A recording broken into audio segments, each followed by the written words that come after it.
रुद्रप्रयाग में rail line निर्माण से अब कई गांवों का अस्तित्व खतरे में पड़ गया है। रेल लाइन निर्माण से पूरी तरह से उजड़ चुके मरोड़ा गांव के बाद अब खांकरा गांव में भी ग्रामीणों के घरों में दरारें पड़ना शुरू हो गई हैं। देखिए एक रिपोर्ट।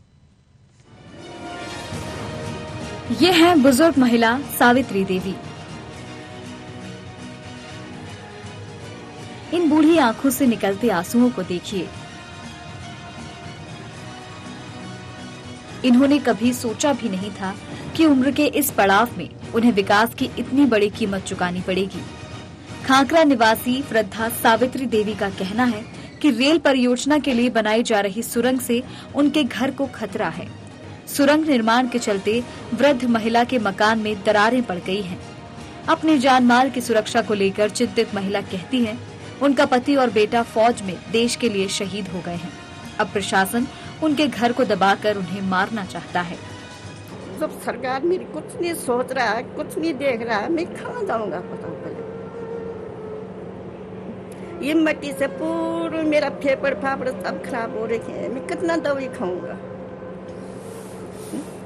बेटा ये बता बस 24 घंटे खड़खड़, अभी तो शांत है, अभी तो आवाज नहीं है, कुछ नहीं है। वो पत्थर वाली मशीन यही घर का नीचे दिन रात थप थप थप थप थप थप थप थप थप थप थप हिल रहा मेरा घर।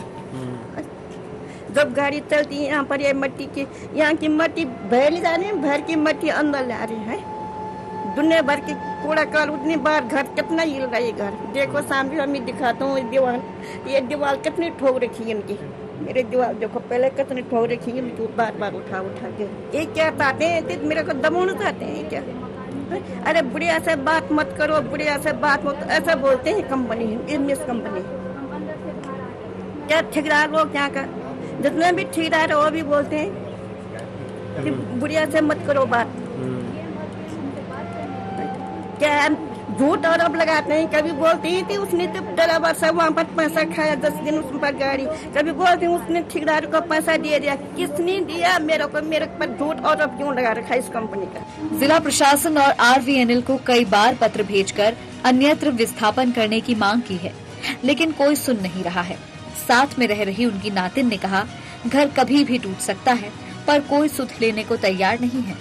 अभी तो ऐसी स्थिति है कि ये घर कभी भी टूट सकता है, कुछ भी हो सकता है। हमारे घर के चारों तरफ दरारें पड़ चुकी हैं, जमीन स्लाइडिंग कर रही है नीचे की तरफ पूरी। आपने कहाँ बताया है?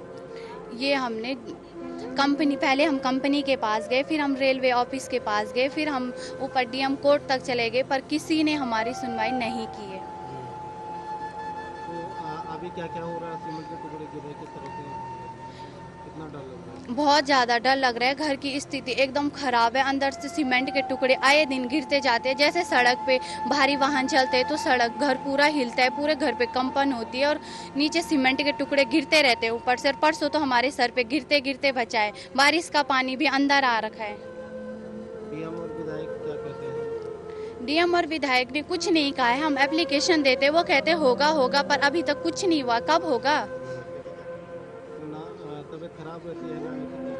मेरी नानी की तबीयत पिछले 2 सालों से खराब है। यहाँ पे 3 सालों से काम चल रहा है, पर पिछले 2 सालों से उनकी तबीयत इतनी खराब है कि वो इधर उधर चल नहीं पा रही। 70 साल की एज में कौन इस धूल मिट्टी को सह सकेगा?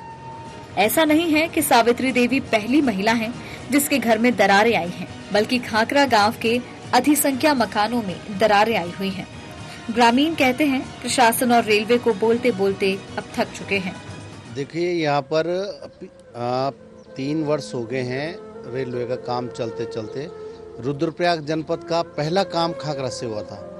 तो जब यहाँ पर परियोजना शुरू हुई तो उसके जब 6 महीने बाद घरों में दरारें आने शुरू हो गई थी।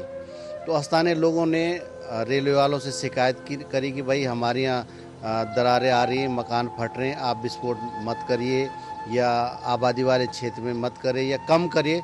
लेकिन उन्होंने बिल्कुल भी नहीं मानी और वो लगातार बड़े बड़े विस्फोट करते रहे, जिससे कि यहाँ पर लोगों के मकान बहुत सारे फट गए हैं। और हमें डर है कि जिस तरह से आज जो सीमेंट में भू धंसा हुआ है, कहीं ऐसा न हो कि यहाँ पर भी कोई भूकंप का झटका ऐसा आए कि जो जर्जर हो चुके मकान है वो जमींदोज हो जाएं और इसमें बड़ा नुकसान हो सकता है। इसलिए इसको सरकार को गंभीरता से लेना चाहिए कि स्थानीय लोग इतने लंबे समय से अपने घरों को सुधारीकरण और इनका जो नुकसान हुआ है इसकी भरपाई की मांग कर रहे हैं, लेकिन रेलवे बिल्कुल सुनने के लिए तैयार नहीं है। और जितना जिम्मेदार इस समय इस कार्यों के लिए रेलवे है, उससे ज़्यादा जिम्मेदार शासन प्रशासन है। दिक्कत ये है कि इन रेलवे वालों ने जब से ये ब्लास्टिंग की है, सारे मकानों में दरारें आ चुकी हैं, बहुत खतरा हो रखा है।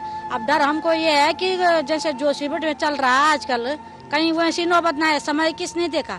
समय कोई नहीं दे, समय बोलकर नहीं आता है, वो तो कुदरत कहीं से भी आ सकता है। बरसात के सीजन में गदरे गुदरे आ जाते हैं, बाढ़ आ जाते हैं, बहुत सारे, कहीं भूकंप हो जाए तो वो बहने का तो डर तो रहता है ना। आकाश से बिजली कड़कती है, उससे भी तो ज्यादा वो होते हैं ना, आपदा आते हैं उससे भी, तो हमको भय है। जब बारिश होती है हम सो नहीं पाते हैं, जब बरसात में बारिश होती है हम सो नहीं पाते हैं। हमको यही डर रहता है कि ऊपर से कोई पत्थर ना आ जाए। ये ब्लास्टिंग के कारण हमारे मकानों में दरारें आ चुकी हैं। हमको 1 रुपया तक नहीं मिला, 1 रुपया तक नहीं मिला, हमको कोई मुआवजा नहीं मिला। अब वो हो गया ना, गेहूं के साथ घुन भी पिस रहा है।